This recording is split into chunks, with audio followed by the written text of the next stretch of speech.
भगवान श्री रमण महर्षि ने एक ही सर्वत्र व्यापक सत्य का अस्तित्व बताया जो सीधे सबके अनुभव में आता है और जो सभी विद्यमान पदार्थों का मूल उद्गम स्थान, सत्य तथा वास्तविक रूप है।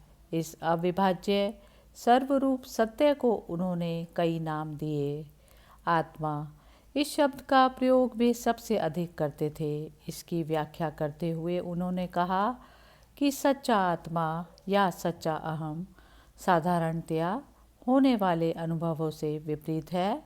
यह व्यक्तित्व की अनुभूति नहीं है, बल्कि अव्यक्तिक तथा सबको अपने भीतर समाविष्ट करने वाली चेतना है।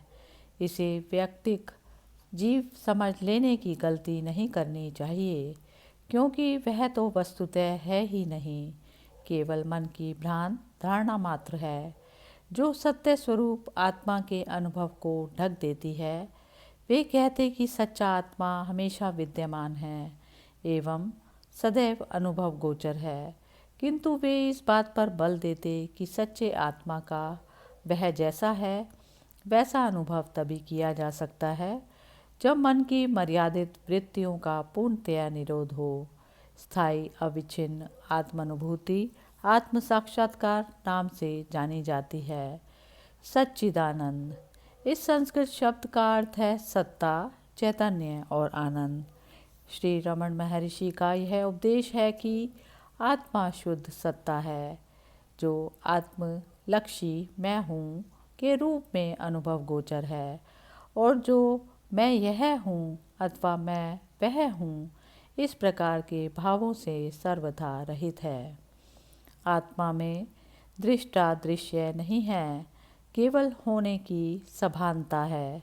यह सभानता चेतन है, अतः इसे चैतन्य भी कहा जाता है।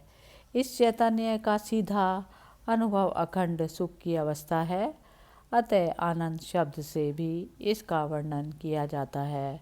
सच्चित और आनंद, ये तीन पहलू एक पूर्ण वस्तु के रूप में अनुभव गोचर होते हैं, इसलिए ये आत्मा के गुण नहीं हैं। द्रवत्व, पारदर्शिता तथा प्रवाहिता जल के अविभाज्य धर्म हैं। ऐसे ये तीन आत्मा के अविभाज्य धर्म हैं। ईश्वर, श्री रमण महर्षि मानते थे कि आत्मा की शक्ति विश्व को धारण करती है। ईश्वरवादी साधारणतया यह शक्ति ईश्वर की है ऐसा मानते हैं। वे भी अक्सर आत्मा के पर्याय के रूप में ईश्वर शब्द का प्रयोग करते थे।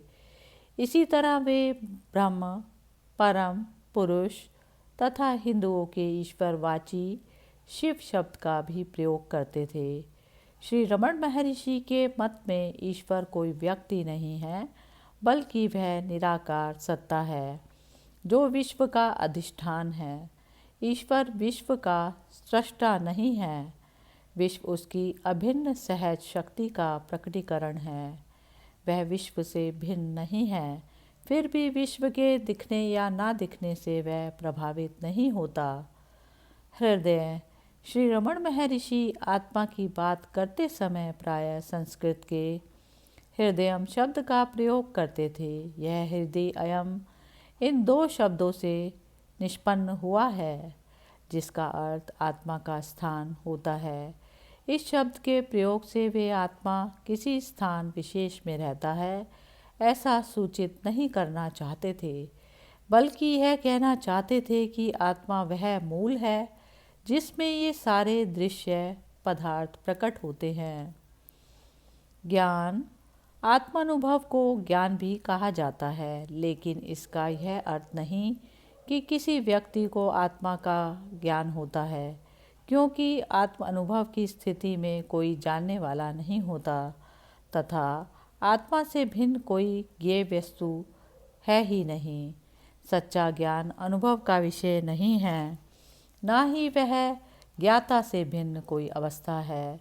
वह अद्वय सत्य की सीधी सभानता है, जिसमें दृष्टा एवं दृश्य का अस्तित्व समाप्त हो जाता है। इस अवस्था में प्रतिष्ठित पुरुष को ज्ञानी कहा जाता है। तुर्य और तुर्यातीत, हिंदू दर्शन सापेक्ष चेतना के जागृत, स्वप्न एवं सुषुप्ति नाम के 3 निरंतर बदलने वाले स्तरों का स्वीकार करता है। श्री रमण महर्षि कहते हैं कि आत्मा इन 3 अवस्थाओं का स्थायी आश्रय है, इसलिए वे अक्सर इसे चौथी तुरीय अवस्था कहते थे। प्रसंगवशात यह स्पष्ट करने के लिए कि वस्तुतः आत्मा की 3 नहीं बल्कि एक ही सच्ची अवस्था है, वे तुरीयातीत चौथी से पर शब्द का भी प्रयोग करते थे। अन्य शब्द आत्मा के अन्य 3 पर्याय शब्द उल्लेखनीय हैं। श्री रमण महर्षि अक्सर कहते थे कि मनुष्य की स्वाभाविक अवस्था का नाम आत्मा है, अतः उसके लिए वे सहज स्थिति तथा स्वरूप शब्दों का प्रयोग करते थे। एवं आत्मा सबकी मौन निर्विचार अवस्था है, इस कारण मौन शब्द का भी प्रयोग करते थे। इस अवस्था में उपद्रव रहित शांति एवं पूर्ण निश्चलता होती है। हरि ओम तत्सत।